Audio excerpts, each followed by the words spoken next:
এই কাজের মেয়ে শুন, আমরা না অনেক সময় ধরে জনসারের ফ্ল্যাটটা খুঁজতেছি কিন্তু খুঁজেই পাচ্ছি না। তুই যদি জনসারের ফ্ল্যাটটা চিনিস তাহলে একটু জনসারকে ডেকে দে না। সবই বুঝলাম, বাট তার আগে এইটা বলেন, আপনি কাকে কাজের মেয়ে বলতেছেন? আপনার কি কোনো অ্যাঙ্গেল থেকে মনে হচ্ছে আমাকে দেখে যে আমি এই বাড়ির কাজের মেয়ে, মানে আমি এখানে কাজ করতেছি? এটা কোন ধরনের ব্যবহার আপনাদের? কিরকম ব্যবহার করতেছেন? আমার সাথে চেনা নাই জানা নাই? এই তোর মতো কাজের লোকের কাছ থেকে আমাদের শিক্ষা নিতে হবে, তাই না? তোর কাছে শিখতে হবে কার সাথে কিভাবে কথা বলতে হয়। বেশি কথা না বলে গিয়ে জনসারকে ডেকে দে।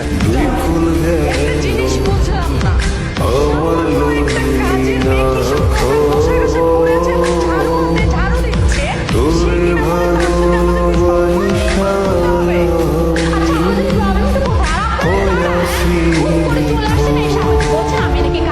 আচ্ছা, আপনারা কি আমাকে চিনেন? হ্যাঁ, না চিনে কি করে বললেন যে আমি এখানে কাজ করি কাজের মেয়ে? হ্যাঁ, তোর মতো কাজের লোকের সাথে কাজের লোকের সাথে কথা বলা উচিত। তোকে যেটা বলছি সেটা কর, যা। যা গিয়ে জনসারকে ডেকে দে, যা। আমি কাউকে ডাকতে পারবো না, মানে না। এই সামান্য একটা কাজের মেয়ে হয়ে তুই আমাদের মুখে মুখে কথা বলতেছিস? দেখ, ভালোই ভালো বলছি, জনসারকে গিয়ে ডেকে আন। আমি কি বলছি, কানে কি আপনাদের কথা যায় নাই? আমি কাউকে ডেকে দিতে পারবো না, মানে না। দেখ, একদম যদি কথা বলিস না, তাহলে তোর গায়ে বসে এমন একটা থাপ্পড় বসাবো, সারাদিন মনে রাখবি, বুঝতে পেরেছিস? আরেকটা কথা, তুই কাদের সাথে কথা বলছিস তোর আইডিয়া আছে? আমরা এমন একটা কোম্পানিতে জব করি যেখান থেকে আমাদের স্যালারি এত পরিমাণে আসে, 10টা কাজের মেয়েকে না আমরা পালতে পারি। তাই নাকি?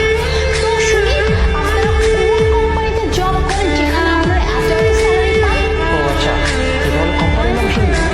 তাহলে বলেই দিয়ে কাজের ব্যবস্থা করি। শোন, আমরা জনগণের কোম্পানিতে জব করি, বুঝতে পেরেছিস? চিনিস এটা? ও আচ্ছা, ওই কোম্পানি। আমি তো ওই কোম্পানিকে খুব ভালো করে চিনি। শুধু কোম্পানি না, ওই কোম্পানির যে চেয়ারম্যান তাকে সবাই খুব ভালো করে চিনি। আমার তখন হাসি বের হচ্ছে।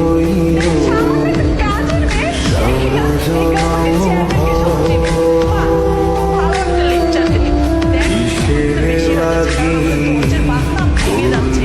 দেখ, আর একটা কথা বলছি না, জনতা যদি এখানে এসে দেখে তুই একটা